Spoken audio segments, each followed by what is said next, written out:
Entonces hoy estamos en la mitad final, digamos, del tercer día y ya estamos en la mitad del retiro. ¿Sí? O sea, ya la mitad para hacer final. Qué feo que Lo que vamos a leer hoy y vamos a comentar hoy es esencialmente de los yanas. ¿Sí? Yana es una palabra que significa estado meditativo, estado de conciencia, estado de entendimiento también puede significar. Yana es la palabra en Pali, en sánscrito es dhyana. Dhyana chan es en chino y zen es en japonés, para que vean de dónde viene todo lo que la palabra viajó. ¿Yana viene de Zen? Zen viene de yana.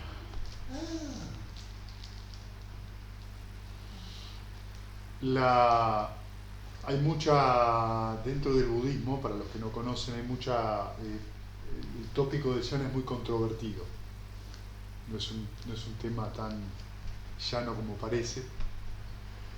Nosotros no nos vamos a meter en la controversia porque, digamos, ninguno de los que están acá ha practicado otro tipo de meditación budista, entonces aprenden los yanas directamente, digamos, desde este punto de vista.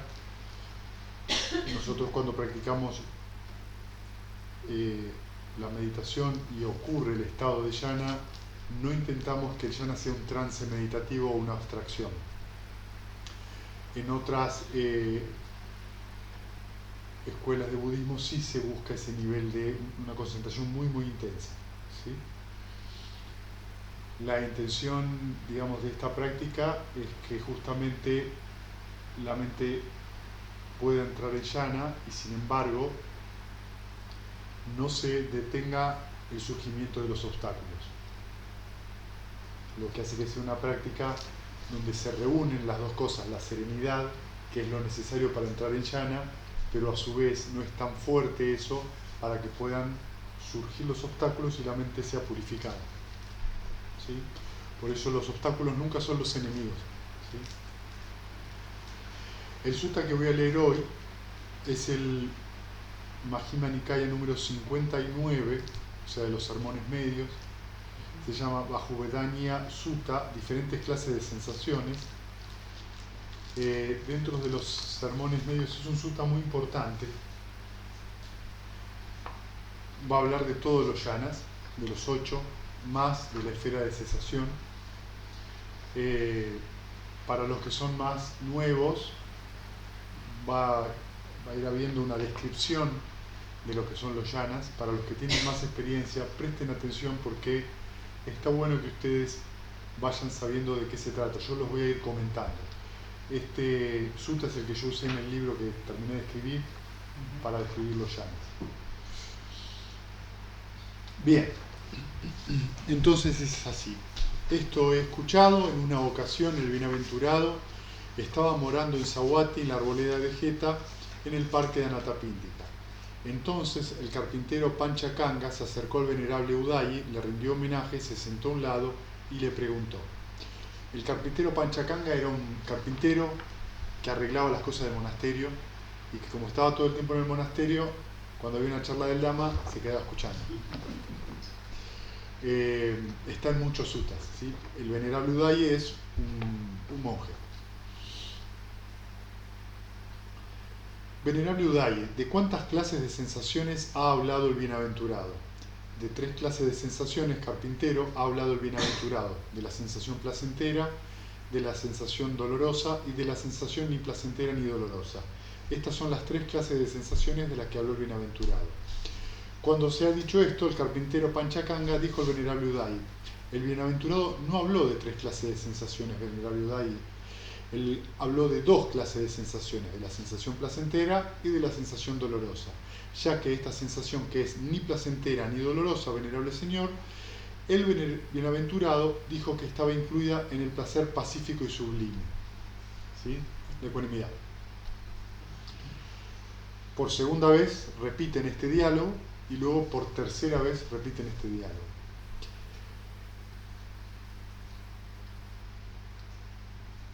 El venerable Ananda escuchó la conversación entre el venerable Udayi y el carpintero Panchakanga, así que se acercó al bienaventurado, le rindió homenaje, se sentó a un lado y le repitió toda la conversación entre el venerable Udayi y el carpintero Panchakanga. Ananda, fue correcto que el carpintero Panchakanga no aprobara el método expuesto por el monje Udayi, y fue correcto también que el monje Udayi no aprobara el método expuesto por el carpintero Panchakanga. Yo había hablado de dos clases de sensaciones a través de un método de exposición y también había hablado de tres clases de sensaciones a través de otro método de exposición. Además había hablado de 5 clases de sensaciones a través de otro método de exposición. Además había hablado de 6 clases de sensaciones a través de otro método de exposición. Además había hablado de 18 clases de sensaciones a través de otro método de exposición. Además había hablado de 36 clases de sensaciones a través de otro método de exposición. Y también había hablado de 108 clases de sensaciones a través de otro método de exposición. Es así, Ananda, como el Dhamma ha sido enseñado por mí a través de diferentes métodos de exposición. ¿Qué está queriendo decir acá? El Buda hablaba de acuerdo con la persona que se encontraba, como podía justamente calibrar muy bien la capacidad de entendimiento que tenía la persona, exponía el Dhamma de acuerdo a la posibilidad de entender de esa persona. Entonces a veces era muy simple para un carpintero, pero a veces venían brahmines que eran personas muy cultas, que sabían leer, que repetían, que tenían acceso a un montón de cosas, y se les exponía de manera mucho más compleja porque esas mentes tendían a otro tipo de alimento mental. Entonces esto es importante, por eso es que dice esto el Buda. Cuando el Dhamma ha sido enseñado por mí de semejante manera, a través de diferentes métodos de exposición, de aquellos que no admiten, no permiten ni aprueban lo que ha sido bien dicho y bien expuesto por otros, se puede esperar que van a entrar en contenciones, riñas y disputas, y que van a vivir apuñalándose unos a otros con puñales verbales. Discusión. Pero cuando el Dhamma ha sido enseñado por mí de semejante manera, a través de diferentes métodos de exposición, de aquellos que admiten, permiten y aprueban lo que ha sido bien dicho y bien expuesto por otros, se puede esperar que van a vivir en concordia, con el mutuo aprecio y sin disputas, como una mezcla de agua y leche, viéndose unos a otros con una mirada gentil. Ananda, he aquí están estas 5 cuerdas de los placeres sensuales. ¿Cuáles son estas 5? Formas conocibles por el ojo, que son deseables, encantadoras, placenteras, sensuales, tentadoras. Sonidos cognoscibles por el oído, olores cognoscibles por la nariz, sabores cognoscibles con la lengua, objetos táctiles cognoscibles con el cuerpo, que son deseables, encantadores, placenteros, sensuales y tentadores. Estas son las 5 cuerdas de los placeres sensuales. El placer y el gozo que surgen en dependencia de estas 5 cuerdas de los placeres sensuales, esto es lo que se llama el placer sensual. ¿Sí? Voy a ir un cachito más atrás.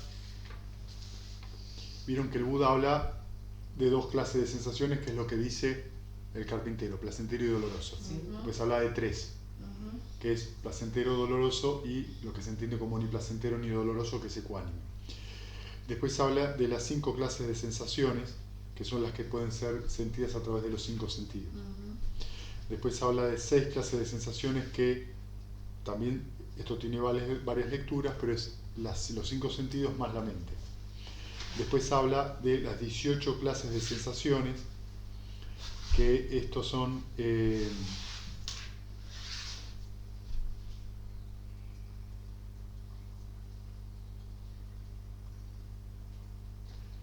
los 6 sentidos, sensaciones, 6 sensaciones placenteras, 6 dolorosas, 6 neutras. Esas serían las 18. ¿Sí? Después dice 36, sí, que refiere a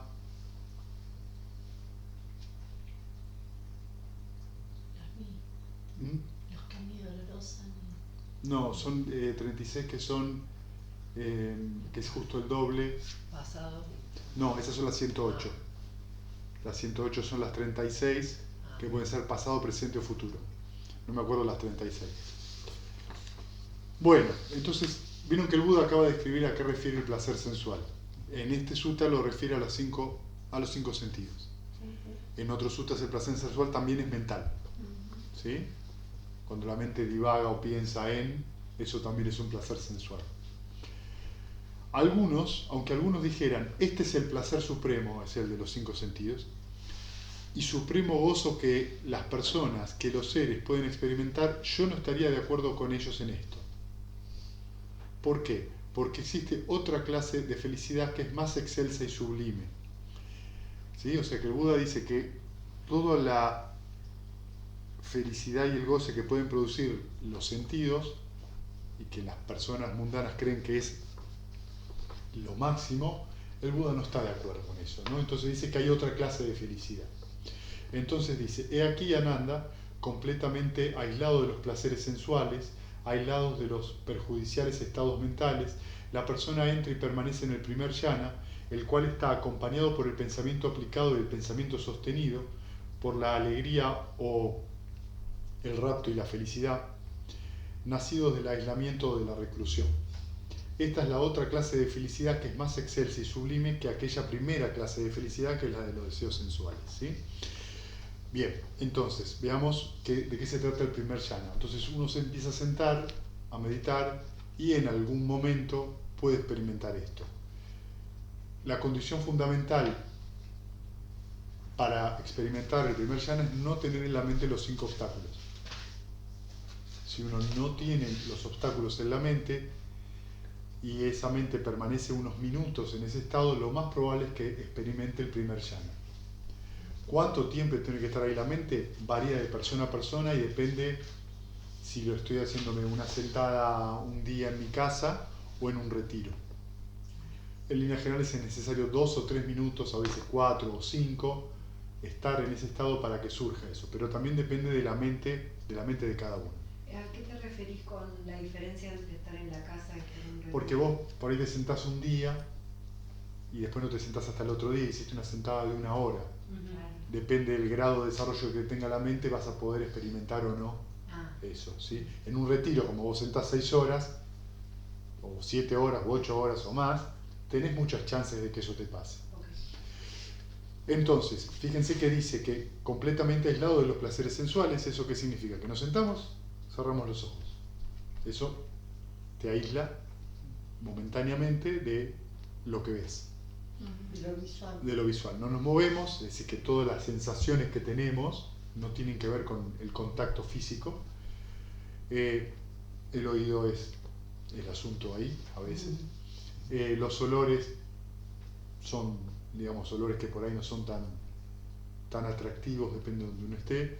Y los sabores tampoco, porque no estamos comiendo. Entonces, de esa manera nos recluimos, ¿sí? Y después dice apartado de los estados mentales perjudiciales, que son los obstáculos que hablamos ayer, ¿sí? O sea, de la duda, de la pereza y el letargo, del deseo sensual, de la aversión y de la ansiedad y la preocupación, ¿sí?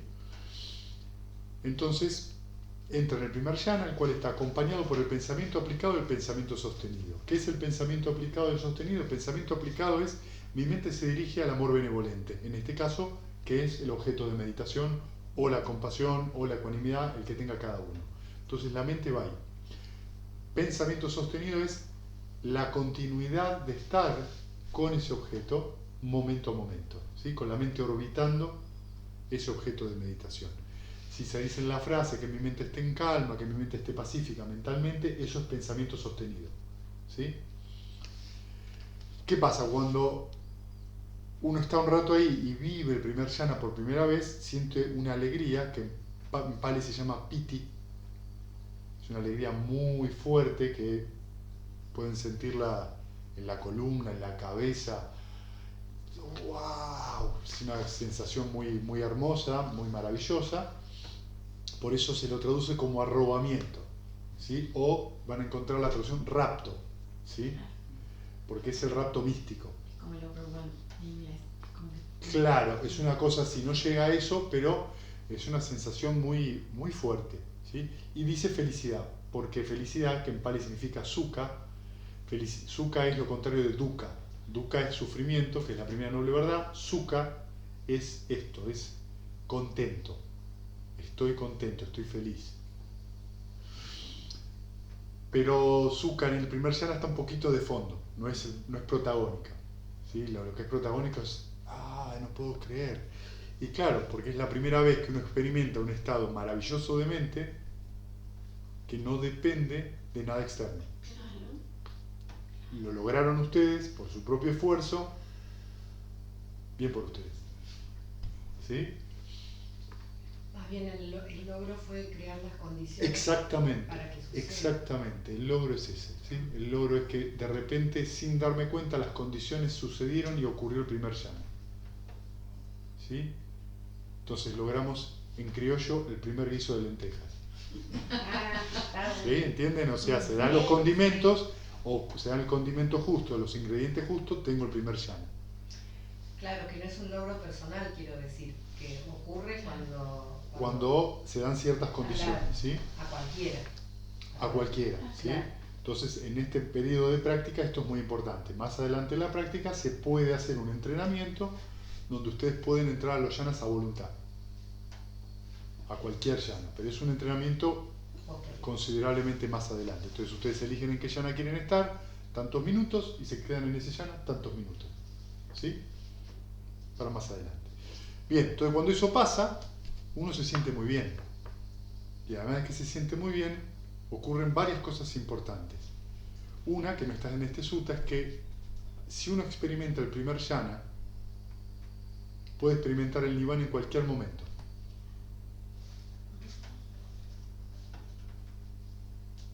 Eso lo dice el Buda. ¿Sí? Una persona que experimenta el primer jhana, en cualquier momento puede ocurrirle el nirvana. Es muy raro, pero es posible. ¿Sí? Fíjense,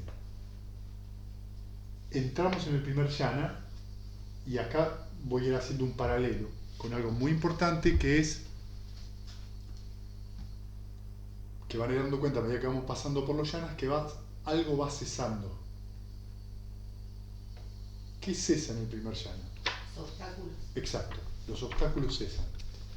Entonces, cuando los obstáculos cesan, la mente entra en ese estado de alegría. Probablemente la segunda, la tercera, la cuarta, la quinta vez que entre en el primer jhana, ya no haya tantos bombos y platillos.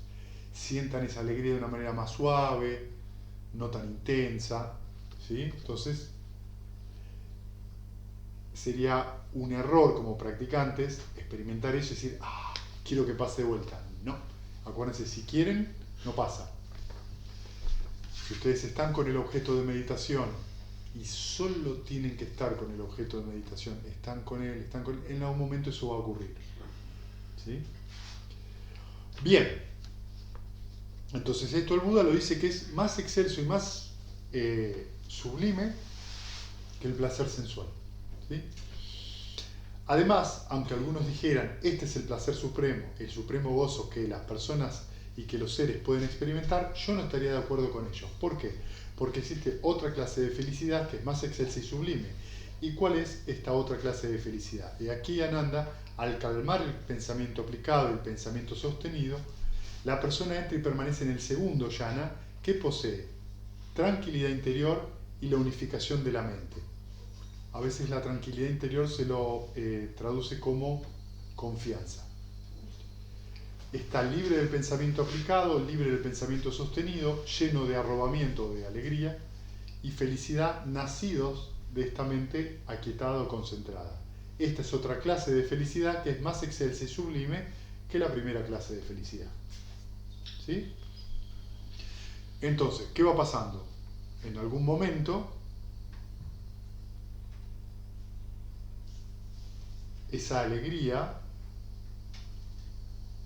en algunas personas se reporta que esa alegría aumenta todavía más en el segundo jhana, en otras no, de todo depende mucho ahí de las condiciones. En otros se equilibran un poco esto que les decía, piti, la alegría se equilibra un poco con sukha, el contento, se hacen más parejos. Pero lo que hay es esta tranquilidad interior. ¿Qué significa esto? que primero se calma el pensamiento aplicado y sostenido, es decir, que si en el primer yana van a haber comentarios todavía de la mente, o sea, pueden estar en el primer yana y la mente hacer algún comentario que otro. Uy, qué bueno que está esto. Pero ustedes no se van con eso. Cuando entran en el segundo yana, los comentarios ya son mucho menores, hasta por ahí inclusive desaparecen. O sea, la mente deja de tener esos comentarios de fondo. Por ahí aparece a veces, pero no los distrae, ¿sí? Y la sensación es que el cuerpo está muy livianito, ¿sí? Hay todavía una sensación de alegría que está ahí muy presente, ¿sí? Y empieza a haber confianza, porque cuando uno logra el segundo yana empieza a tener confianza porque fue más profundo.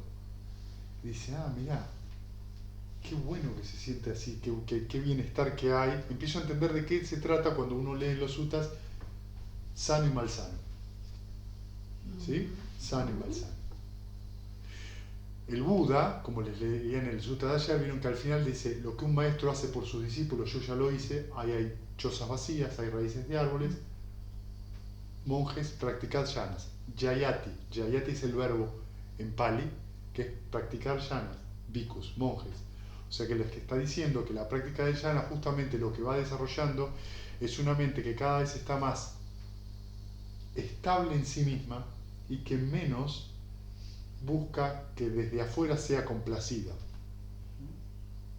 O sea, la mente empieza a estar estable por sí misma, no anda buscando no solamente el placer afuera, sino tampoco la aversión afuera. Entonces en el segundo yana pueden estar por ahí 3 minutos, 4, alrededor de 5 con la mente en silencio, ¿sí? Ocasionalmente puede haber algún comentario. Suelen ser, de vuelta, esto depende mucho en qué contexto, sentadas de más de una hora o de alrededor de una hora. Todo esto que les digo de números es todo muy relativo, ¿sí? ¿Y ahí el objeto de meditación? Sigue siendo el amor benevolente. Por ahora el amor benevolente los va a seguir acompañando hasta el cuarto yana, ¿sí? Solamente que se van a dar cuenta de que el amor benevolente también va cambiando, se va haciendo más suave, porque la mente va cesando. Entonces en el primer yana cesaron los obstáculos, en el segundo, ¿qué cesó? Pensamiento aplicado y pensamiento sostenido. Entonces no está más esa verbalización y la mente siente más descanso, ¿sí?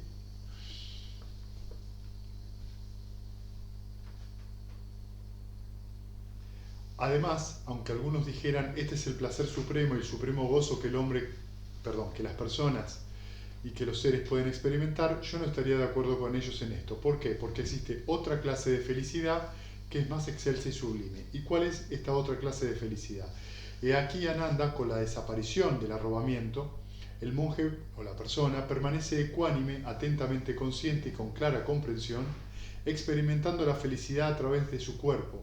Él entra y permanece en el tercer yana, del cual los nobles declararon: él es ecuánime, atentamente consciente, uno que encontró una morada placentera. Esta es otra clase de felicidad que es más excelsa y sublime que aquella primera clase de felicidad, ¿sí? Entonces, en el tercer yana lo que ocurre es que piti, la alegría, se va, desaparece, ¿sí? Por eso es muy importante que se den cuenta que los yanas también son procesos dinámicos. Si ustedes se quieren quedar que piti permanezca, lo más probable es que salgan del yana. O sea que los factores constitutivos que yo estoy leyendo que ocurren en un yana son factores con los cuales, si me aferro a alguno de ellos, lo más probable es que termine saliendo. ¿Sí? Perdón, sí. Arrobamientos místicos que se describen, qué sé yo, San Francisco, Sí. Santa Teresa, que escribió las moradas. Sí, son los yanas. ¿Son yanas? Son yanas, sí. Son yanas con toda una imaginería cristiana. Claro. Diferente, pero son yanas. Si vos lo lees, te vas a dar cuenta que están hablando de los yanas. Claro, pero... Meister Eckhart. Claro, sí, sí. Pero es como que la concepción es muy distinta porque es como que es la gracia sí. que los toma, ¿no? Que ellos se silencian para que la gracia... Yo creo, esto es una opinión personal, que muchas veces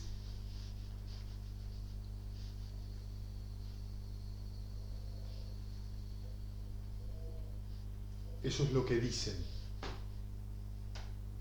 Porque vos sabés que si una persona, un monje o una monja, dentro de la cristiandad, en la Edad Media o principios del Renacimiento, se le ocurría decir, como Meister Eckhart, que se le ocurrió decir que Dios es nada, Sí, digamos, lo encarcelaron para prenderlo fuego, para que se retracte de eso, porque lo que estaba queriendo decir era otra cosa. Entonces, a veces la forma de describir que tiene mucho que ver con no entrar en, claro, no entrar en conflicto. ¿Sí? Pero tienen una manera muy... Con lo que se puede escuchar. Exacto, como lo que van a hacer después. Yo creo que esas personas tete a tete con un monje novicio que le explican esto, probablemente quizás utilicen otras palabras. Pero sí, los yanas no son una cosa exclusiva del budismo, están en un montón de tradiciones. ¿Sí? Los cristianos lo tienen no con ese nombre. Algunas corrientes de práctica de yoga también, Sufí. los sufíes también. Pero siempre accedes meditando. O... Sí, lo que es diferente en el budismo es el contexto. Claro. En qué contexto está puesto el yana dentro del entrenamiento mental. ¿Sí? Bueno, entonces acá lo que cesó fue la alegría. Se nos fue la alegría. Se fue Piti. Se fue Piti. Muy bien. Se fue el Piti y quedó el Sukha. Bueno, Sukha es, cuando ustedes lleguen al tercer yana, pueden sentir que el sentimiento, si estaba alojado en el pecho, se le sube a la cabeza. Si eso les llega a pasar, no traten de bajarlo al pecho. ¿Sí? Déjenlo. Eso significa que lo que está sucediendo es como la mente está entrando en una tranquilización cada vez más profunda, hay ciertos lugares del cuerpo que en el tercer yana se dejan de sentir. Y eso tiene que ver con la quietud mental que hay. Como hay quietud, desde un punto de vista fisiológico, no hay estímulo nervioso. Entonces dejas de sentir el cuerpo. Y lo que hay es Sukha, una comodidad física y mental, es muy agradable. Muy agradable. Es decir, Sukha va a estar ahí en el resto de los yanas, no como factor predominante como en el tercero, después va a pasar como al fondo de la mente, si es que podemos hablar, es una forma de decir, por favor, la mente no tiene fondo. ¿Sí? Van a sentirse muy cómodos y van a sentirse muy tranquilos. Es una sensación de gran tranquilidad. ¿Por qué? Porque surge por primera vez la palabra ecuánime. Empieza a surgir la ecuanimidad como un factor. Estoy bien. Empiezo a estar aceptante de cómo me siento mientras estoy en ese yana. ¿Sí? Y fíjense que dice que está atentamente consciente, es decir, que el meditador está consciente de lo que está ocurriendo. No está en trance sin saber dónde está, ni está ido de ninguna manera, está consciente de todo esto que está ocurriendo. En este sentido, si ustedes están en este yana, los dolores físicos remiten, no van a tener dolor físico.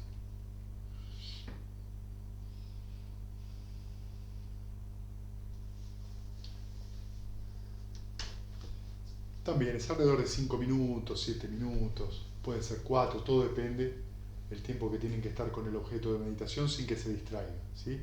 Y la sentada tiene que ser 1 horita y plus de algo. ¿Sí?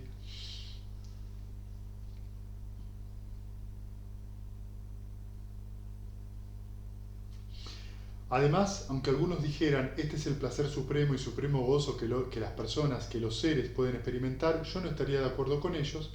¿Por qué? Porque existe otra clase de felicidad más excelsa y sublime. ¿Y cuál es esta clase de felicidad? He aquí Ananda, con el abandono del placer y de la pena, con la previa desaparición del gozo y del desplacer, la persona entra y permanece en el cuarto yana, que es ni doloroso ni placentero y que comprende la purificación de la atención consciente a través de la ecuanimidad. Esta es la otra clase de felicidad que es más excelsa y sublime que aquella primera clase de felicidad. Bien, llegamos al cuarto yana. Cuando alguien alcanza el cuarto yana y logra que esa experiencia se le vuelva cotidiana, estamos frente a un meditador ya avanzado. Es una persona que si logra que la mente entre en ese estado, es que su mente tiende a la ecuanimidad. Este es un jhana muy importante y ahora les paso a explicar por qué. Vieron que en el anterior cesa la alegría y lo que ahora va a cesar, fíjense que dice que con el abandono del placer y la pena, desaparición del gozo y el displacer, o sea que lo que está diciendo es que lo que desaparece es esa dualidad, porque ya no hay dolor o pena en este jhana. Lo que está queriendo decir es que desaparece esto del gusto y del disgusto y la mente entra en una ecuanimidad, o sea la ecuanimidad empieza a ser un factor preponderante a partir del cuarto jhana. El Buda le decía al cuarto jhana el bello. Por eso vieron que ayer lo describía como una morada pura, imperturbable. Esas son las formas de describirlo, ¿sí? En los sutras se los describe de otra manera, también es como si el meditador en ese momento a veces sintiera que le pusieron toda una sábana blanca que le cae así. A veces pueden tener esa sensación. En el cuarto jhana van a dejar de sentir el cuerpo casi completamente, por ahí sienten la cabeza nada más. Y la respiración se va a volver imperceptible. En algunos sutras aparece que cesa la respiración. En realidad lo que está cesando es la formación corporal, ¿sí? Porque la formación corporal está ligada a la respiración. Como la respiración se vuelve imperceptible, está tan bajo el estímulo nervioso que no se siente el cuerpo. Y desde un punto de vista mental, en ese momento no tienen cuerpo. ¿Por qué no tienen cuerpo? Porque no hay contacto. Ahora se apoya un mosquito, ¡tarán!, volvió el cuerpo. ¿Sí? Desde ese cuarto jhana es desde donde ayer, en el sutta de ayer, vieron el Buda hacía, al cultivar el cuarto jhana, de ahí podía hacer vio las vidas pasadas, vio el renacimiento de otros seres, porque el cuarto jhana suele ser la base para diferentes trabajos que puede hacer el meditador. Uno de ellos es esto, triple conocimiento que les leí ayer. Otro es lo que vamos a leer hoy, que son los 4 jhanas superiores, y otro puede ser los aviñas o los conocimientos directos, que son los poderes sobrenaturales. O sea, se tiene que cultivar el cuarto jhana porque se necesita una mente muy ecuánime para poder cultivar los que se llaman los poderes, ¿sí? Las vidas pasadas está dentro de esa visión directa, ¿sí?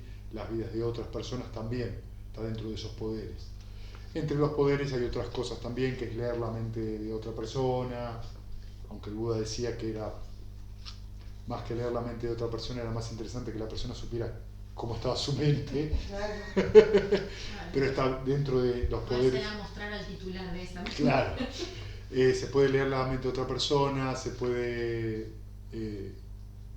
desarrollar el ojo divino, que es ver más allá de lo que puede ver el ojo humano, se puede desarrollar el oído divino, que es escuchar a grandes distancias, se puede acceder a ver otros planos, a conversar con seres de otros planos, y después hay otro tipo de cosas que es como caminar en el agua, caminar, digamos, nadar en la tierra, sumergirse en la tierra y salir por el otro lado. Son poderes que existen, pero que dentro del budismo en sí no están, no son necesarios para lograr el nirvana y tampoco son considerados parte de la santidad. O sea que puede haber... ¿Para qué uno Bien, cultiva? ¿por qué uno Viste que cultiva? ahora todos hacen, yo veo propagandas y cosas de esto. Murió caminar sobre el fuego, que se preparan, Claro. después caminan y no se queman. Eso O sea, ¿para qué serviría todo este cultivo de los poderes? Por la misma razón que les comentaba ayer. Es la posibilidad de ver realmente cómo funciona la mente humana y cómo a partir de ahí se construye o se ve lo que entendemos por realidad. Entonces, la realidad no tiene no están definidas las cosas como las creemos. Miren la puerta, miren los rayos. ¿Ven los rayos como entran? Bueno, no existe ningún rayo. Lo que hay ahí son millones y millones de fotones. ¿Saben lo que estamos viendo? El concepto que tenemos de esos fotones. Cuando vos estás en determinado estado meditativo, lo que ves, podés ver eso, que ahora lo vamos a conversar. Podés empezar a ver esas pequeñas formaciones. Entonces la realidad, cuando la mente comprende la realidad tal cual es, podés hacer cosas que desde afuera se ven como sobrenaturales, que en concreto no lo son, por eso se llaman aviñas, conocimientos directos, ¿entienden la diferencia? Porque la persona ve directamente lo que es en realidad, no lo que vos pensás que es. ¿Sí? Eso te permite a vos ver las cosas desde otro lugar. Y también se utiliza para las mentes que son muy sensitivas, a veces ese tipo de entrenamiento. Suele ser muy tentador, porque ¿viste? Ves cosas, uno se engancha con eso, entonces a veces eso distrae. La persona que lo hace tiene que tener muy claro los preceptos, muy claro los preceptos. Muy ecuánime. ¿Sí? Tiene que tener muy claro los preceptos porque una mente que sigue los preceptos con gusto es una mente que suele estar muy balanceada. Entonces son cosas que hay que observar con cierta cautela, no, pero para no engañarse. Claro. Sí, fundamentalmente es eso. Entonces cuando se llega a este cuarto yana, la mente ha cultivado, ya la ecuanimidad empieza a ser un factor predominante en la mente. ¿Sí? Por eso es tan importante la meditación y el cultivo de estos yanas. Hasta este yana los va a acompañar el amor benevolente. ¿Sí? El amor benevolente no puede llegar más allá del cuarto yana, es el límite que tiene. ¿Qué quiere decir eso, Fe? Que ahora cuando sigamos pasando de yana nos vamos a dar cuenta que el amor benevolente va a cambiar. ¿Sí? O sea, no puedo yo buscarlo, no puedo yo invocarlo, digamos. No, porque si lo invocas vas a pasar de vuelta al cuarto yana o a un yana más bajo. Ahora vamos a ver. ¿Sí? Además, aunque algunos dijeran este es el placer supremo y supremo gozo que que las personas, que los seres pueden experimentar, yo no estaría de acuerdo con ellos en esto. ¿Por qué? Porque existe otra clase de felicidad que es más excelsa y sublime. ¿Y cuál es esta otra clase de felicidad? He aquí Ananda trascendiendo completamente las percepciones de las formas sensoriales, con la desaparición de la percepción de la resistencia, no atendiendo a las percepciones de la diversidad, pensando el espacio es infinito, la persona entra y permanece en la esfera del espacio infinito. Esta es otra clase de felicidad que es más excelsa y sublime que aquella primera clase de felicidad. ¿Sí? Entonces, en algún momento, ustedes por ahí pueden tener la experiencia, digamos, de que empiezan a dejar de sentir inclusive la cabeza y empiezan a sentir que se expande la cabeza, se expanden los hombros, se empiezan a perder los límites del cuerpo y se empiezan a sentir que se expanden en todas las direcciones. ¿Sí? Puede ser uno de los obstáculos que surja miedo, porque dice, ¿a dónde voy a ir a parar? A ningún lado. Lo que está teniendo es un estado mental que te permite observar que el espacio es infinito. ¿Sí? Por eso se llama esfera del espacio infinito, porque lo que notas es que la mente no tiene tamaño. Por eso dice, trascendiendo completamente las percepciones de las formas sensoriales. ¿Qué significa eso? Que ya tu mente no tiene que volver al cuerpo. Si vos volvés al cuerpo vas a salir de ahí. Pero van a ver que a veces ahí pasa algo porque uno no quiere desprenderse de la percepción del cuerpo. Lo siente como un ancla, ¿viste? Pero en realidad la mente se está volviendo cada vez más sutil y el cuerpo es una percepción vasta que tiene que uno dejarla y entonces empieza a percibir eso. La experiencia es de gran expansión. Muchas veces cuando por ahí alguna persona que ha pasado, que tiene estas experiencias de que fui uno con el todo, que me unía a todo lo que rodeaba, que a veces tienen, bueno, están experimentando esto. ¿Sí? Que a veces se hacen con la ayahuasca o con algún psicodélico, están experimentando el espacio infinito. ¿Sí? Una sensación de unirse a todo.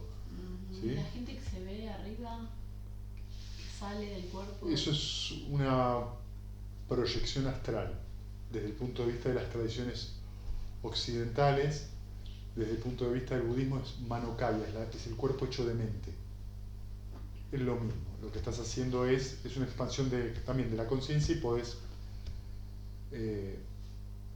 visitar otros planos y otras cosas. ¿Sí? Pero es otra cosa, cuando entras ahí ya no estás en llana. Y puede ser que eso te pase cuando Espontáneamente, estás- sí. Durmiendo también, sí. O Pero en no es una llana. misma en una Sí. misma meditación tener Sí. la sensación de que Sí, no pasa nada, ¿eh? No va a pasar nada de nada.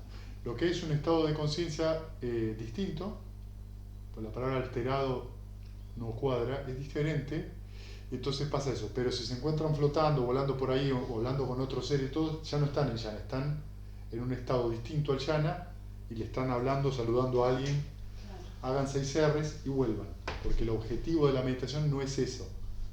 Después puede ser que eso se pueda entrenar, pero es otra cosa. Vuelvan al objeto de meditación, que acá va a cambiar a la compasión. Va a pasar del amor benevolente a la compasión. Para los que ya experimentaron la compasión, ¿Qué sería el quinto ya? sí. Para los que ya experimentaron la compasión ya saben de qué se trata. Para los que no experimentaron la compasión no les voy a decir nada. Tienen que experimentar la compasión y cuando la experimenten me van a tener que venir a decir de qué se trata, ¿sí? Se van a dar cuenta de que la compasión no es en general lo que ustedes piensan. pero ¿y cómo la vamos a experimentar? En un yana. Vas a aprender de qué se trata la verdadera compasión, que no es lástima. Pero es como que te va llevando solo el proceso. Correcto. digamos. En algún momento vos vas a sentir que ese amor benevolente cambia a algo más sutil. Y vas a entender de primera mano de qué se trata. El amor benevolente es desearle felicidad a todos los seres. Ujú. La compasión es desearle que no sufran. Sin embargo, si la persona quiere tomar una decisión que la hace sufrir, vos no la dejas de amar. Porque es muy importante la compasión para personas que acompañan, por ejemplo, enfermos, parientes. Entonces, tengo un pariente que se quiere cortar una pierna y por ahí vos crees que hay otra forma de trabajar con eso que tiene en la pierna, pero es la decisión de la persona. Es lo que decías ayer del chico con Ananda. ¿Sí? O sea, es la decisión de la persona. Uno lo acompaña y lo ama igual, aunque esa decisión le traiga más sufrimiento a él y más complicaciones a vos. Claro. ¿Entienden de qué se trata la compasión? Esto uno lo vive, a veces lo puede vivir muy claramente y es un proceso muy educativo con los padres de uno. Si alguno acompañó a su padre o a su madre moribundo en un proceso de una lenta decaimiento y la persona tomó decisiones que lo llevaron cada vez más a sufrir, pero son las decisiones que tomó, uno acompaña igual por las decisiones de esa persona. Una de las cosas más difíciles para una persona enferma es que le quiten la posibilidad de decidir. Ujú. Claro. Vieron que les pasa a muchas personas que se sienten, cuando están enfermas, a veces después de una operación, ya quieren hacer algo, o empiezan a decir, tráeme aquello, se ponen como muy mandones. Esa es una idea de recuperar algo del control, entre comillas, porque Claro. se sienten muy débiles y tienen mucho miedo. Y por ahí la persona tomó la decisión de hacer una cosa que es completamente invasiva, que en realidad no le termina aportando bienestar de ninguna manera, pero uno acompaña igual. Y por eso está bueno cultivar. Sí, Es patrimonio del médico eso, la compasión. sí, Debería. debería ser esto, digamos, debería ser, mira, ser compasivo no es tener lástima, es Yo decir, lo he estudiado desde el punto de vista de la medicina, la compasión. es muy importante, ¿viste? Porque entonces el paciente puede decidir lo que quiere y el médico tiene que decir, está muy bien, yo te puedo recomendar esto, pero vos decidí lo que vos quieras. Una presión. Entonces, muchas veces el médico se enoja, Claro. se enoja, ¿viste? Se enoja, pero si la vida es del paciente, Ujú. Exacto. ¿por qué te enojas? No te enojes, bueno, está bien. Entonces, esta es mi recomendación, vos hacés eso, vas a hacer eso que decidís, bueno, entonces te recomiendo esto. Y esto está muy bueno, porque entonces el médico no juzga la decisión, te acompaña. Yo haría esto, pero si vos vas a hacer esto, ¿por qué no? Bueno, sumale esto. Entonces acompaña desde otro lugar, no de la idea de que es dueño de la verdad, sino de que acompaña, que la persona hace su propio proceso con una enfermedad. Entonces la compasión es eso. ¿sí? Y es muy importante esto de no tenerle lástima, ¿no? De no tenerle lástima, porque la lástima es superioridad. Claro, Ah. como si uno no estuviera sujeto a eso, digamos, como, Claro, claro. como lo que decimos a la mañana, ¿no? Totalmente, Mm. totalmente. Pero digo, ¿el amor benevolente no es así también? El amor benevolente, Aceptar al otro. sí, pero el amor benevolente desea la felicidad. La compasión va un pasito más allá. Porque la compasión a lo que te muestra, a lo que te abisma, es cuando las cosas no son como vos querés. La compasión es cuando vos estás frente a una persona que está sufriendo o vos estás sufriendo. Cuando uno está sufriendo, ¿cómo se trata? Le sigue dando rosca a la hornalla, ¿viste? Uy, no me sale esto en la meditación, bueno, dale otra vez. Eso no es ser compasivo. Eso es ser cruel. Estoy siendo cruel, que es lo contrario de ser compasivo es ser cruel. Cuando yo me exijo y me estoy siendo cruel conmigo. ¿Y lo contrario de ser amoroso? Aversivo. Lo contrario del amor benevolente es la aversión. La mala voluntad. Claro, la crueldad es un poco más también. La crueldad es, estás a conciencia, ¿entendés? Estás a conciencia. Tampoco la crueldad es algo que se habla mucho, pero cuando vos discutís estás siendo cruel. Claro, la aversión es más una reacción, pero Exacto. la La crueldad es crueldad- una estrategia, digamos. La ¿no? no te creas, No, ¿eh? pero me refiero a que vos lo hiciste consciente, tomaste esa decisión y la ejecutás. La aversión es más como Sí. una reacción. Puede ser así, pero también esto se da muy fácil entre parejas. Cuando se discute por algo y se hacen los primeros ida y vuelta, en el tercero o cuarto ida y vuelta que hay de palabras, ahí ya hay crueldad. Sí, claro. Ahí ya hay crueldad. Y hay en la información que no medicina se también. ¿Eh? En la medicina también los pacientes le tienen miedo a esa crueldad. Claro, sí. Porque dice, usted me va a retar, porque Claro. no, digo, jamás te voy a retar si eso es una decisión tuya. Pero el paciente ya viene, no me rete, doctor. No, ¿cómo voy a retar? Es así. No, yo te puedo decir lo que...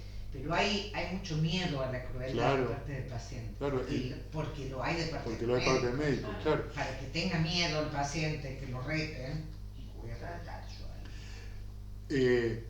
Bravo. Cuando uno en la meditación se presiona, en un lugar está siendo cruel. Porque yo no puedo, y encima te doy con el sable en la cabeza. Espera, no puedo. Lo que está pasando en ese momento es que no puedo. ¿Por qué no puedo? Porque lo que estás intentando hacer es sacar un tornillo con un martillo. No porque uno sea tonto, porque estás con la herramienta inadecuada. Retrocede, relájate y vas a ver que vas a poder. Entonces en este yana, este sentimiento empieza a estar de una manera muy palpable, uno empieza a conocerlo de primera mano. Por eso los Brahma Vihara cultivan la mente. Brahma Vihara es morada divina, que son estos cuatro que vimos dos ahora, amor benevolente y compasión. Esto va haciendo que la mente vaya tendiendo a ser divina también. Porque de esta manera o con estos sentimientos, los dioses tienen sus mentes. A partir del quinto yana vos no manifestás, porque me pasa en mi meditación que me aparece mucho la aversión. Ya no, o sea, vos no te aparece la crueldad cuando estás invocando el amor compasivo, ya no le das lugar a esos. No, mientras estás en el yana no. Pero en el proceso sí. No. Ah, Lo que puede pasar, digamos, todo esto ocurre mientras vos estás en yana. Cuando vos salís de yana, por ahí saliste re feliz, te cruzaste con alguien y discutís, porque la mente es momento a momento, ¿sí? Lo que va haciendo esto es justamente educando a la mente para que la mente tenga la tendencia, la inclinación, como veíamos ayer, hacia eso. Ya quedé afuera. ¿Sí? Bien. Además, aunque algunos dijeran, este es el placer supremo y supremo gozo que los seres pueden experimentar, yo no estaría de acuerdo con ellos en esto. ¿Por qué? Porque existe otra clase de felicidad que es más excelsa y sublime. ¿Y cuál es esta otra clase de felicidad? He aquí Ananda trascendiendo completamente la esfera del espacio infinito, pensando la conciencia es infinita, la persona entra y permanece en la esfera de la conciencia infinita. Esta es la otra clase de felicidad que es más excelsa y sublime que aquella primera clase de felicidad. ¿Sí? Entonces este es lo que es el sexto yana. ¿Sí? La conciencia infinita es la compasión, uno la puede practicar del primero al quinto yana. ¿Sí? Pero en el sexto, o sea, en la esfera de la conciencia infinita, la compasión va a cambiar. Y va a cambiar a un sentimiento que se llama mudita. Mudita es alegría empática o alegría que todo lo impregna. Ahora vamos a ver por qué se llama así. No tenemos nosotros una palabra en castellano ni en inglés que implique eso. En alemán hay una palabra para lo contrario, que es Schadenfreude, que es alegrarse por la desgracia ajena. Mudita es alegrarse por la alegría ajena. ¿Qué va a pasar entre el quinto y el sexto yana? Van a empezar a sentir que la mente se vuelve muy lenta, muy lenta, muy lenta, muy lenta. Y en algún momento la compasión va a cambiar hacia un sentimiento que es más estable, más sereno, y que es mudita, que es esa alegría. ¿Cuál es la diferencia entre esta mudita y piti? Es que es mucho, mucho, mucho más estable. Y van a sentir probablemente la primera vez que lo experimenten una enorme gratitud. Una enorme gratitud. Hasta por ahí se les caen lágrimas de gratitud de la experiencia. Es tan fuerte, tan hermosa, fuerte no en intensidad, es tan hermosa que surge esa serena alegría. Es muy calma, porque es una alegría con mucha ecuanimidad. ¿Qué vamos a ver acá? En algún momento, lo que antes era el espacio, vamos a empezar a ver de manera más detallada las puertas de los sentidos. Son 6, ¿sí? Ojos, oídos, nariz, gusto, cuerpo, que por ahí ya ahora vamos a ver cómo se siente, y la mente. Entonces, en algún momento de ese estado, donde la mente está muy lenta, vamos a empezar a ver por ahí la mente como un parpadeo a gran velocidad. Muchísima velocidad. Ese parpadeo son pulsos de conciencia. Así se los describe en el budismo. Si ustedes llevan la atención al oído, van a escuchar que los sonidos les llegan entrecortados. Entonces, cuando escuchan un sonido, por ejemplo, un pájaro que hace... van a escuchar como si fueran pulsos de sonido. Y eso es porque la mente está tan lenta que empiezan a captar que no existe un sonido continuo. Lo que hay son pulsos. Van a poder percibir, si van a la nariz, olores fantasmas, que se les llama. ¿Qué son olores fantasmas? Está tan sutil la mente que por ahí captan cosas que pareciera que no estuvieran en este ambiente, pero están. Por ejemplo, alguien pisó a la mañana un carbón y le quedó una pizca de humo adentro de hollín, en la suela, y eso se cuela y vos no lo percibís, pero en ese estado empezás a percibir.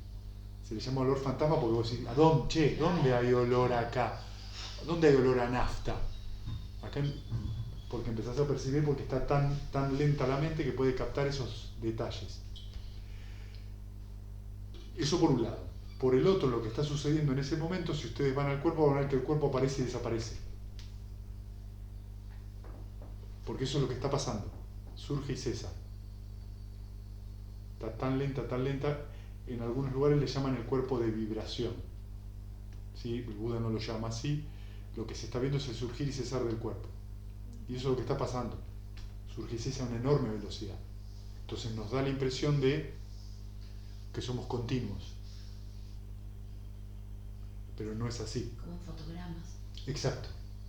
¿Vieron la luz negra de los boliches que vos caminás? No, se ve así.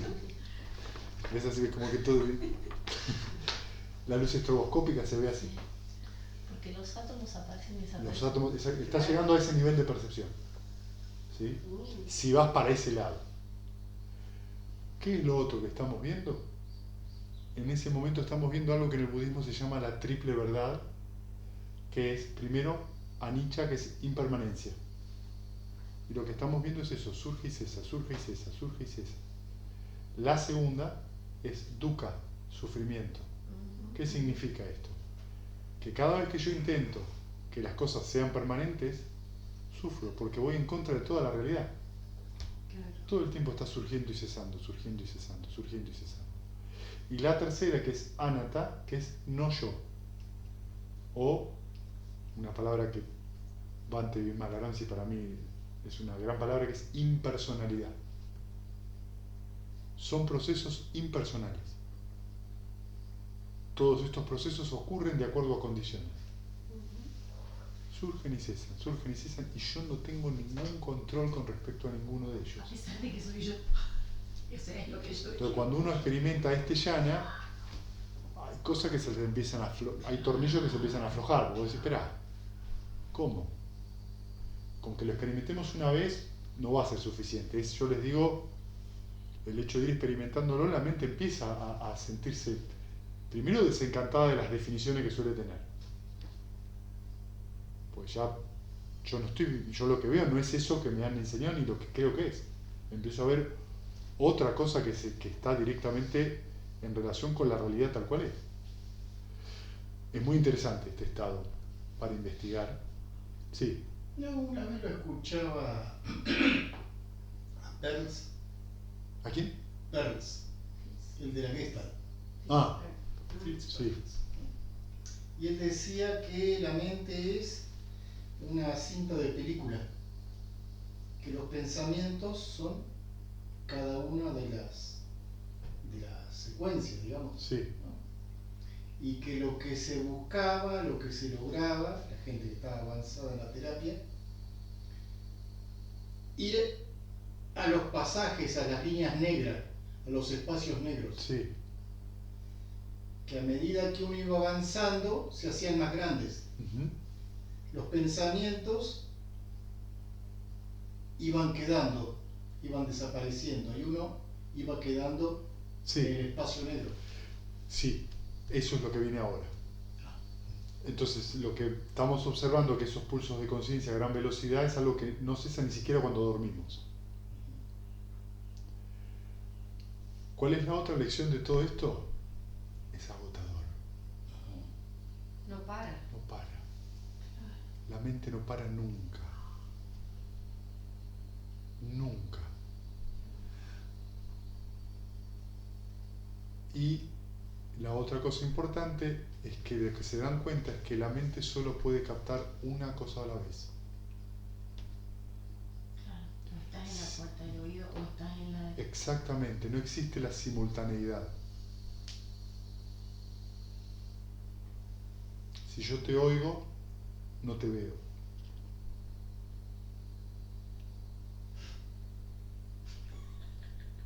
Pasa después. Pero pasa tan rápido que yo creo que es simultáneo. Es tan veloz ese proceso que digo, pasa simultáneo. No, no pasa simultáneo. Va sucediendo un sentido por vez, a una velocidad que es tan grande que cuando la mente está en lo que el budismo se llama bhavanga, que es este estado que estamos, creo que miro, oigo, vuelo todo al mismo tiempo, pero no es así. El mejor ejemplo que les puedo dar es el multitasking. Muchas tareas a la vez, vieron que se quedan agotados. Uh-huh. Eso es porque no solo la mente no lo puede realizar, sino porque el cerebro se atora. Entonces acá es donde empezamos a ver cosas que son ya más profundas, ¿sí? Hablando de impermanencia, miren el clima. Claro. Además, aunque algunos dijeran, este es el placer supremo y supremo gozo que el hombre y que los seres pueden experimentar, yo no estaría de acuerdo con ellos en esto. ¿Por qué? Porque existe otra clase de felicidad que es más excelsa y sublime. ¿Y cuál es esta otra clase de felicidad? He aquí Ananda, trascendiendo completamente la esfera de la conciencia infinita, pensando no hay nada, el monje entra y permanece en la esfera de la nada. Esta es la otra clase de felicidad que es más excelsa y sublime que aquella primera clase de felicidad. En algún momento, esta mudita, esta alegría empática que nos acompaña desde el nos puede acompañar desde el primer yana hasta el sexto, se va a disolver y se va a transformar en ecuanimidad. ¿Sí? El opuesto a mudita es la envidia. Entonces, yo me alegro por la prosperidad de los demás, lo que hay es la envidia. Cuando pasa esto, ¿sí? Van a ver que esos pulsos de conciencia en un momento, a veces no se ven los pulsos, a veces en la esfera de la conciencia infinita se ve como, ¿vieron las chispas de un asado? Sí. Que sale del carbón, a veces se ve eso. Otras personas no ven eso, ven colores, diferentes colores moviéndose, y otras personas ven seres. Tienen visiones, pero re nítidas, ¿sí? Tanto una cosa como la otra no viene a cuento que estoy viendo, no es importante que estoy viendo, sino mantenerme con el objeto de meditación. Seguir, en este caso con mudita, y en este caso cuando mudita cambie, se va a ir a un sentimiento que es todavía más sutil y más tranquilo, que es la ecuanimidad. Upeka se llama en Pali, ¿sí? Entonces, cuando entren en esa ecuanimidad, van a ver que esos pulsos se empiezan cada vez más lentos, más lentos, más lentos, y en algún momento desaparecen y no hay nada. En realidad, la traducción literal es: no hay ninguna cosa.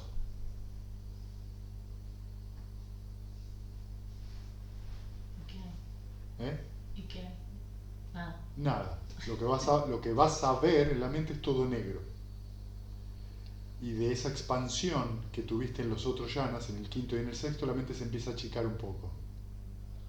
Porque estás yendo más allá de las conciencias y te estás metiendo exclusivamente en la conciencia mental. Pero como la conciencia mental en ese momento tiene como objeto la ecuanimidad, no hay nada. En ese texto que se lee en el Zen, viste que no ojo, no oído, no forma, ¿no? Es esto. Pueden estar hablando de esto y pueden estar hablando de otra cosa también. La esfera de la nada es también conocida como la meditación de la vacuidad. Es una forma de describirla, depende en qué contexto, tiene varias lecturas. Entonces, pese a que no hay nada, es un estado muy interesante. ¿Qué pasa cuando esté ahí? Voy a sentir que estoy no con la mente estable, es como si fuera una montaña. Te pueden tirar un balde de excremento y vos decís: está todo bien. Está todo bien, no pasa nada. Entonces salís de la meditación y está todo bien. No, se te derrumbó la casa, está todo bien. Cuando llegue lo resuelvo. Es una ecuanimidad muy profunda, y como no hay nada, la mente está, fíjense lo que fue pasando, fue cesando cada vez más la mente, cada vez la mente tiene menos cosas. Fíjense que los primeros yanas se los describía con un montón de cosas, acá no hay nada. La mente está muy estable. En este sentido, la mente puede estar por ahí 15, 20 minutos sin que surja una distracción. Porque no hay nada. Y está tan recluida en sí misma la mente y tan cómoda que no se va. Están viviendo lo que es de verdad la concentración o el recogimiento mental. ¿Qué van a ver ocasionalmente acá? Un puntito de luz. Como una luciérnaga. ¿Es una abstracción? Claro. No es un pensamiento. Sí es un protopensamiento. En Pali se le llama Sankara. El Sankara, que es el segundo eslabón del origen dependiente, es una formación mental. Como un espermatozoide. Exacto. Entonces, si vos haces, el ejercicio yo lo hice y es muy gracioso. Si vos ves esa lucecita ahí, se puede presentar como lucecita, a veces se ve como una aurora boreal. Cada mente lo traduce distinto, ¿sí? Por eso las imágenes no son importantes, porque es de acuerdo a cómo lo ve cada mente. Si vos seguís eso, te vas a encontrar pensando.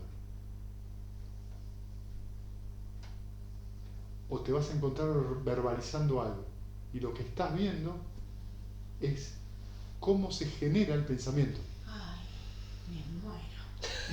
Y te das cuenta, y en realidad no, todo lo contrario. Cuando te empezás a dar cuenta, te das cuenta, ¿y eso de dónde viene? Si yo no lo ¿Entendés? Ese pensamiento no surgió porque yo quise. Empezás a observar ese proceso del pensar, de cómo funciona el proceso de cognición humana, de primera mano. Lo estás viendo. Y te podés, seguís eso y te podés encontrar pensando en Mar del Plata, en cualquier cosa, ¿eh?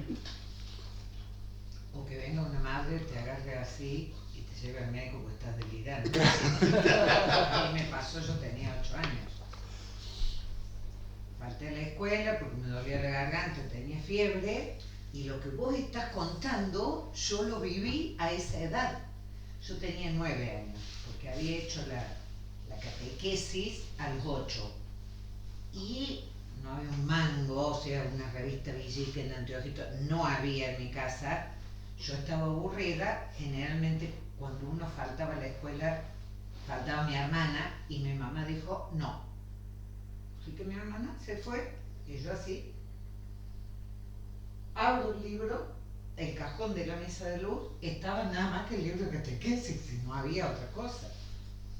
Entonces yo leo, lo abro así y leo: Dios ha existido siempre y siempre existirá. Y a mí me vino como algo que yo lo viví así, está bien, tenía fiebre, puede ser que, pero yo viví toda esa luz que a mí me llegó. Yo salí de la cama y fui al lado de mi mamá que estaba en el patio y le dije: mamá, matame. Yo me acuerdo que le dije eso. Yo vi una cosa que yo necesitaba que ella me matara. Me vino esa idea. Y mi mamá dijo: esta chica está delirando de la fiebre. Y bueno, yo me lo acuerdo patente. No es que yo deliré y no me acuerdo de nada. Yo me acuerdo la luz esa que yo seguí a decirle a mi mamá, a encontrarme con ella y a decirle esa frase. Y siempre, por supuesto, que de ahí al día de la fecha corrió mucha agua abajo el puente, ¿no? Porque todo lo que hablaste ahora me cerró para lo que a mí me pasaba. ¿Dónde termina el universo? ¿Dónde está? ¿Cómo es negro? Pero Claro. hay algo, ¿qué hay? Bueno, todas esas cosas que a mí me entraron a venir después de eso, mereció... Lo que nosotros acá estamos viendo es cómo se origina. Y lo que podemos observar también, esto que voy a decir por ahí es un poco conflictivo, no hay inconsciente. No existe el inconsciente. No, es que si yo mi mamá hubiera ido por este lado, creo que me hubiera curado más fácil. ¿Entienden? No existe el inconsciente. El inconsciente es una forma de describir algo. Lo que hay es algo que no es consciente en tal caso. Lo que están viendo ahí es el proceso de inicio del pensamiento. Cómo se inicia. Por eso, para poder ver este proceso, que se da a una altísima velocidad, necesitamos esa gran tranquilidad, y por eso es necesaria la meditación. Entonces, la meditación y los yanas son un marco pedagógico para poder ver que ese proceso de pensamiento no es nuestro, no es mío, es solamente un proceso que ocurre. Y ahí, si no hay atención, proliferan. Exacto. Si vos te vas, si dejas de estar atento, en este caso a la ecuanimidad, que es tu objeto de meditación ahí, vas a encontrarte pensando. Es muy raro porque ya la mente está muy tranquila. En general, cuando uno está en este estado, las meditaciones son más largas de 1 hora y media y se pueden quedar un montón de tiempo sentados porque el cuerpo ya no se siente, la mente no tiene distracciones, entonces no hay deseo de moverse ni de cortar la sesión meditativa porque estás muy cómodo y fíjense que no está pasando nada. Entonces, todo lo que es en el reino sensorial, cuanto más tengo, mejor me siento. En el entrenamiento meditativo, cuanto menos tengo, mejor me siento. ¿Sí? Son experiencias que cuando se tienen por primera vez suelen ser muy conmovedoras. Luego se tienen que afincar esas experiencias y cultivar, porque son las experiencias que te van permitiendo ir, ahora lo que vamos a ver es el desencanto de la mente. Es que es un montón, o sea, vos desapareces, o sea, no hay nada. Ya ahora te vas a enterar. Hay una película Te elevas. vieja con el actor William Hurt, Mm. Estados alterados, No la vi. que el tipo un antropólogo. Y siempre en la búsqueda, y bueno, a través de diversas causas, se va con un chamán viejo a la montaña, Ujú. entonces le da para tomar con toda una... Sí. De hongos. No sé si era hongo, ayahuasca, algo por el estilo. La cosa es que dice, tenemos que encontrar la materia increada. Y ahí es cuando él toma y empieza a aparecer todo esto. Claro, el asunto es que ustedes van a encontrar que estas experiencias por ahí están en otras tradiciones, pero lo que cambia en el budismo es el contexto. ¿Para qué? Claro. El contexto, Claro. ¿sí? Y van a ver ¿Cómo que llego a eso? eso es muy diferente, ¿sí? Bien. Y si te ayudas o no con un hongo, por ejemplo. Claro, digo, en el Porque budismo esos no. serían ayudadores a que se Claro, pueda llegar. esto por- pasa, se puede lograr sin ningún hongo. Sin nada. ¿Sí? Es decir, nos producimos nosotros la droga a nosotros mismos. Además, aunque algunos dijeran, este es el placer supremo y supremo gozo que el hombre y que los seres pueden experimentar, yo no estaría de acuerdo con ellos en esto. ¿Por qué? Porque existe otra clase de felicidad que es más excelsa y sublime. ¿Cuál es esta otra clase de felicidad? He aquí Ananda, trascendiendo completamente la esfera de la nada, el monje entra y permanece en la esfera de ni percepción ni no percepción. Esta es la otra clase de felicidad que es más excelsa y sublime que aquella primera clase de felicidad. Bien, entonces si en la esfera de la nada la mente se achicó, en algún momento la mente va a dejar de irradiar ecuanimidad. Claro. Y cuando deja de irradiar ecuanimidad, se va a empezar a encoger,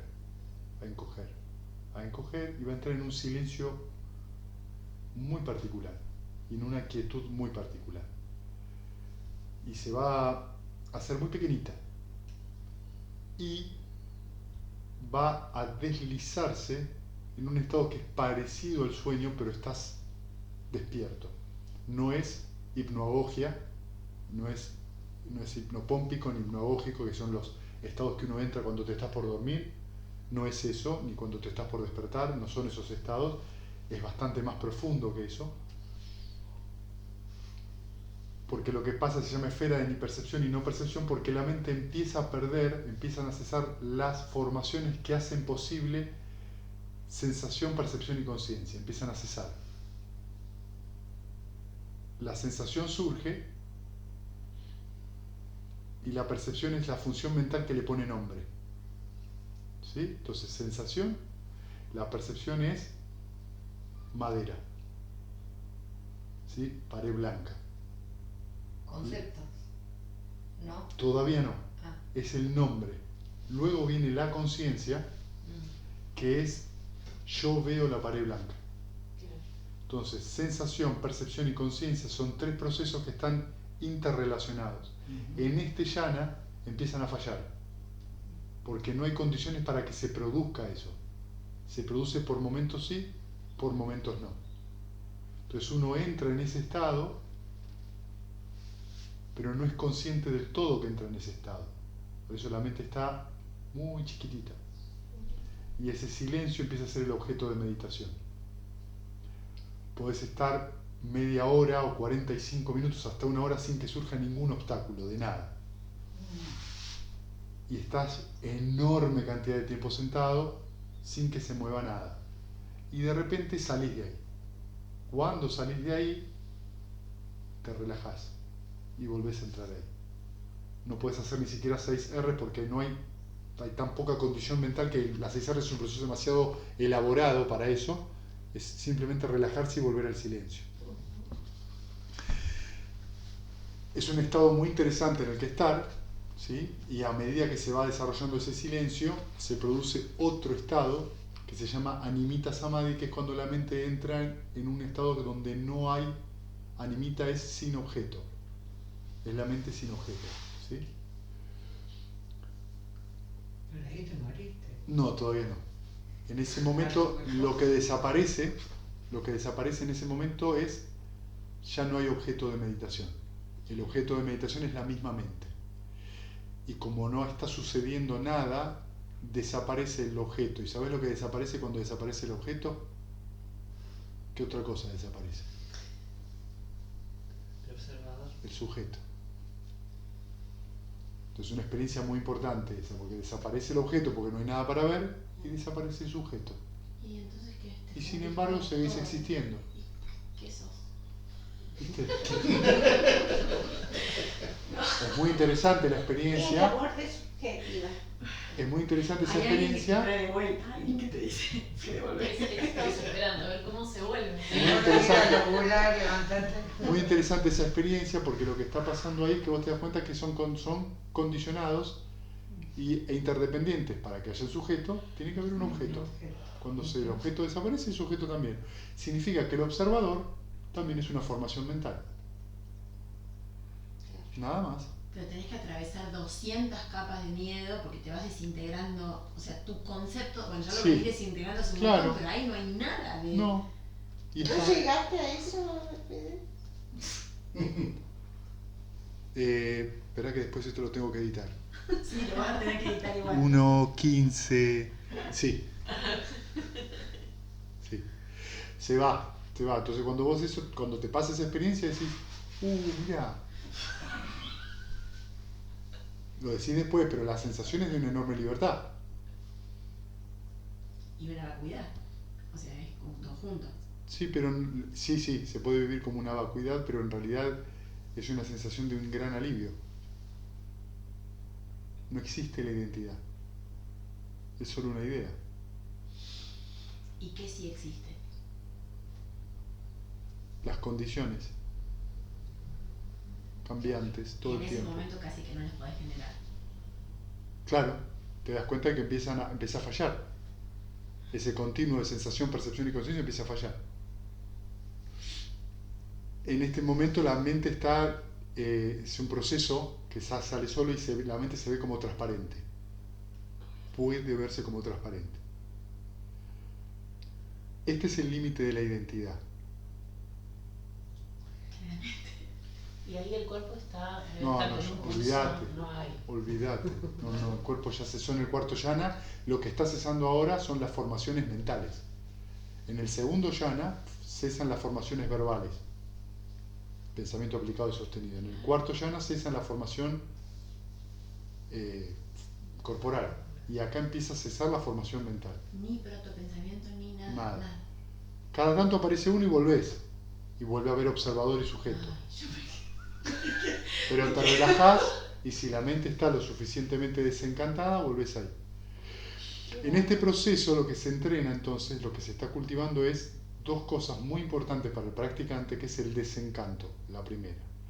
El desencanto no es aversión. El desencanto es cuando ya no te interesa nada de lo que te tira la mente. La mente está en tal estado de ecuanimidad que la mente no tira cosas. ¿Qué obstáculos se presentan acá? Miedo, aburrimiento. Pero ya, una vez que eso madura, ya no importa porque no te interesa lo que te tira la mente porque sabes que es siempre lo mismo. Siempre es una zanahoria nueva. Hoy será una zanahoria para enojarte, mañana una zanahoria para deleitarte. Pero ¿no siempre hay es lo como mismo. una pérdida de sentido en la vida? O sea, ¿cómo conectás? Para que desde todavía el- no terminamos. Ay, no. Todo esto sigue siendo un estado condicionado. ¿Sí? Sigue siendo un estado condicionado. Cuando vos volvés de un estado así, Sí. o sea, ¿cómo volvés? Porque antes dijiste que... Muy feliz. Ah, Alivio. Muy aliviado. Digo, como volviste del primer llano vos, pero en otro nivel. Y ya estamos en otro nivel de entendimiento también, Sí, ¿viste? sí. Entonces lo que vos estás viendo es que lo que siento, lo que percibo y lo que concibo son condicionados. Y que si no hay condiciones, no aparecen. no son necesarios. Como cuando decían los alemanes, los psicólogos del Dasein y el Mildasein. Yo vivo en base a vos, si vos no estás, yo no vivo. Sí, sí. Yo tengo mis peros. Puede ser que estemos hablando de eso, puede ser que no. La esfera de ni percepción y no percepción es una gran experiencia. y tiene muchos matices. Requiere en general prácticas en general, se experimenta si la mente está lista en retiros largos, de 10 días. Entonces ahí sí, eso puede pasar, y donde yo le digo no te levantes, seguí ahí, porque la mente está tendiendo a querer cesar. Y eso es lo que estamos buscando. Además, aunque algunos dijeran, este es el placer supremo, el supremo gozo que el hombre y que los seres pueden experimentar, yo no estaría de acuerdo con ellos en esto. ¿Por qué? Porque existe otra clase de felicidad que es más excelsa y sublime. ¿Y cuál es esta otra clase de felicidad? He aquí Ananda, trascendiendo completamente la esfera de ni percepción ni no percepción, la persona ente permanece en el cese de la sensación, percepción y conciencia. Esta es la otra clase de felicidad que es más excelsa y sublime que aquella primera clase de felicidad.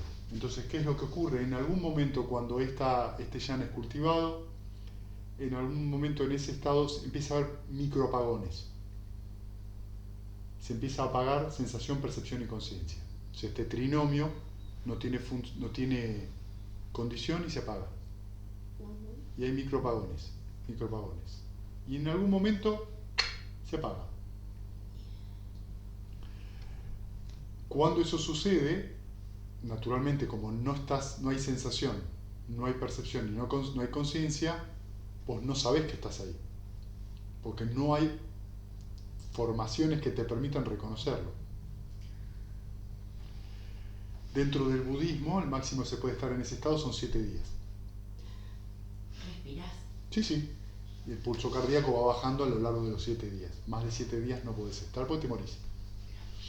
Es que es nada, ya moriste. Funciona, toda la fisiología está funcionando, ¿sí?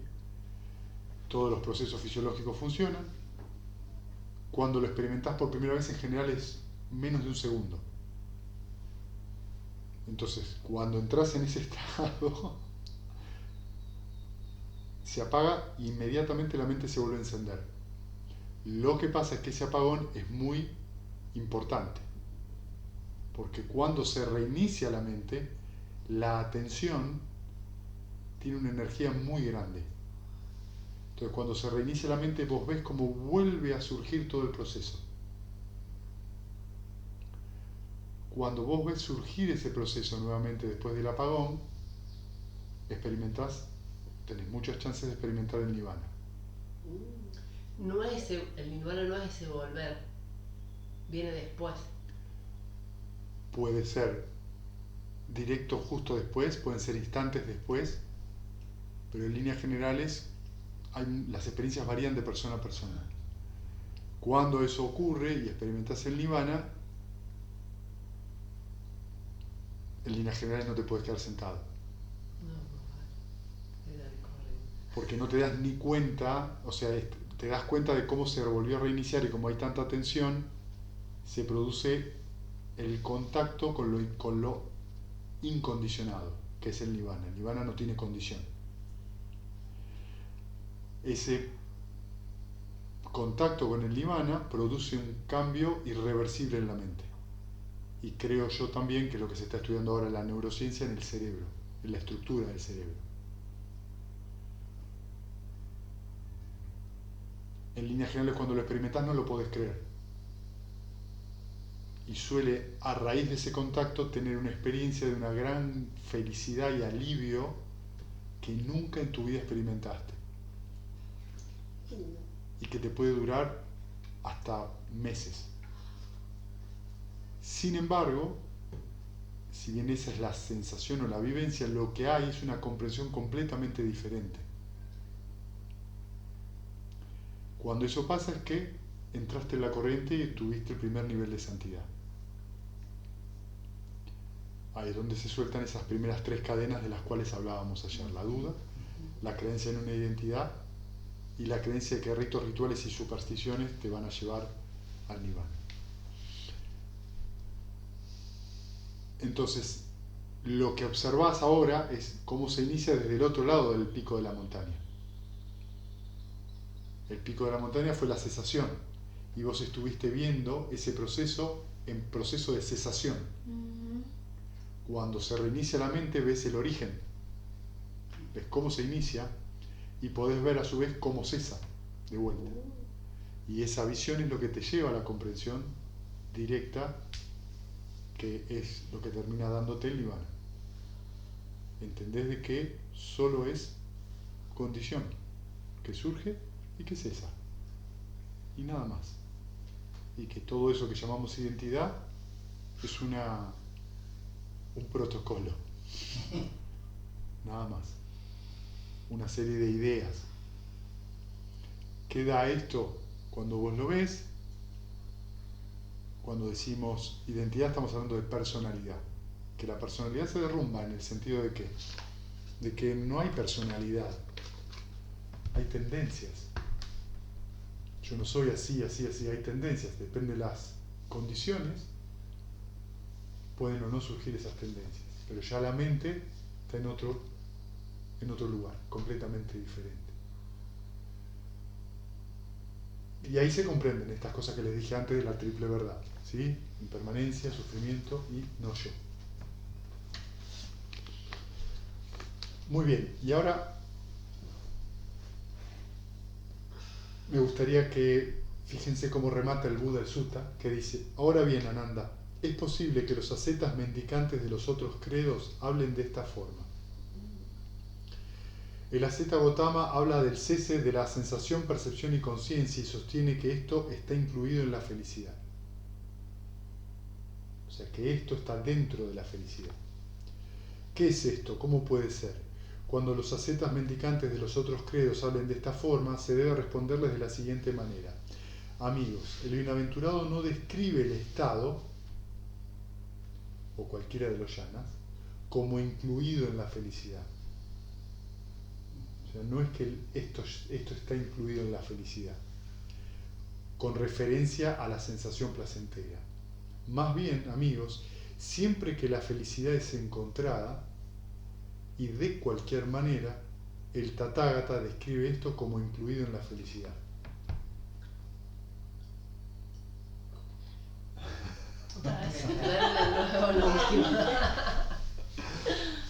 Eso lo tendrías que haber hecho a las 7:30 de la mañana. Chao. Dice, el bienaventurado no describe el estado como incluido en la felicidad con referencia a la sensación placentera, sino más bien, siempre que la felicidad es encontrada y de cualquier manera, el Tathagata describe eso como incluido en la felicidad.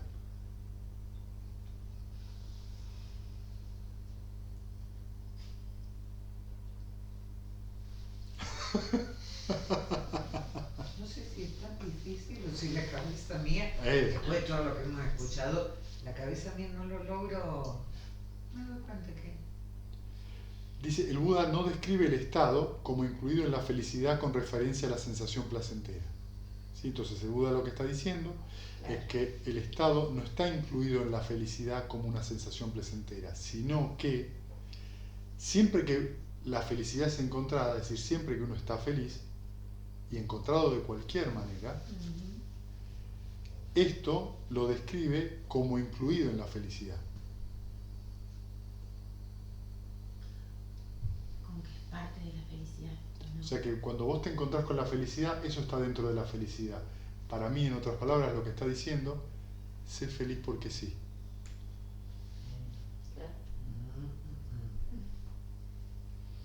Nada más. Creo sin tanto de estado. Entonces no busco el jhana para ser feliz. Estoy feliz. Y de paso está bien ya. Y te viene el jhana. El amor benevolente, la compasión, la alegría empática, la ecuanimidad, son estados que producen felicidad. Claro. Cuando ustedes están en contacto con eso, la mente está feliz. Pero si estás feliz, estás bien. Esto es un poco... Bueno, tienen acá una visión de los yanas. ¿Sí? La primera vez que se escucha esto suele ser como wow, un montón. Después que se escucha varias veces ya no es tan wow.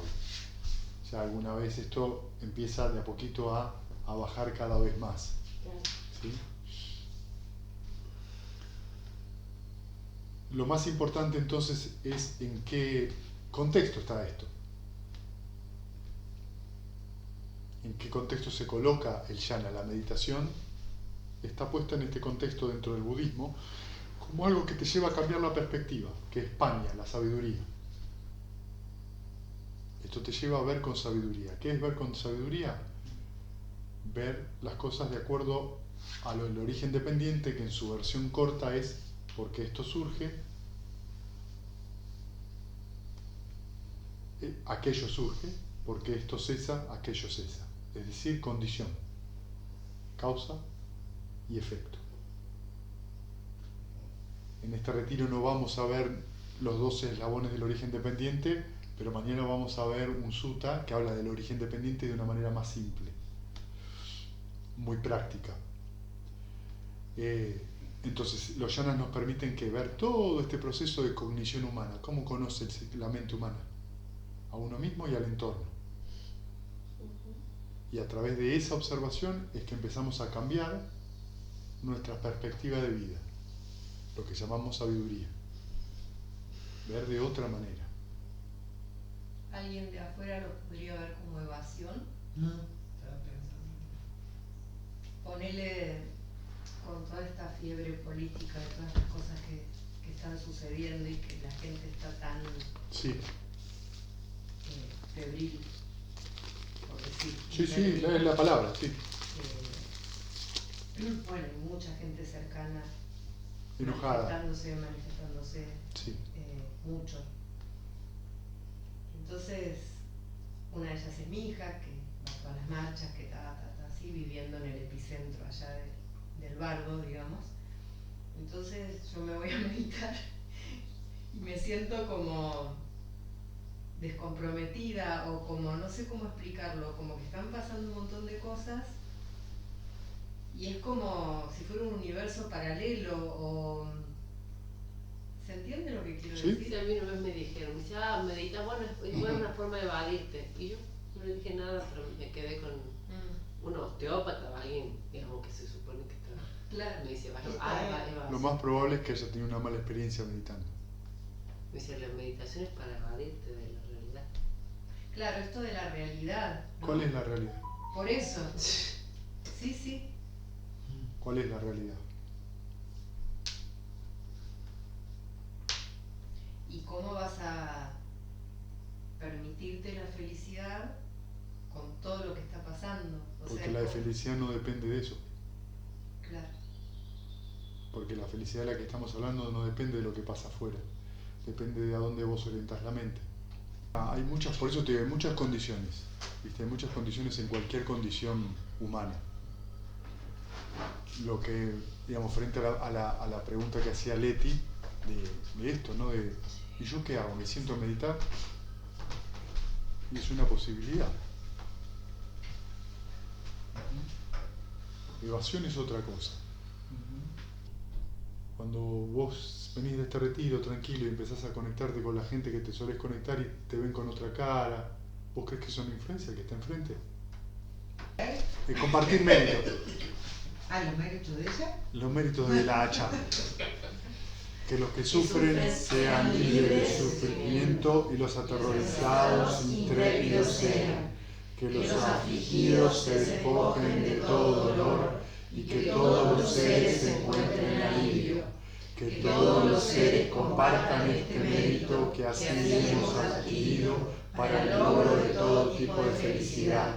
Que los seres que habitan el espacio y la tierra, devas y nagas de gran poder, compartan este mérito nuestro y que por mucho tiempo protejan la dispensación del Buda. Sadhu, sadhu.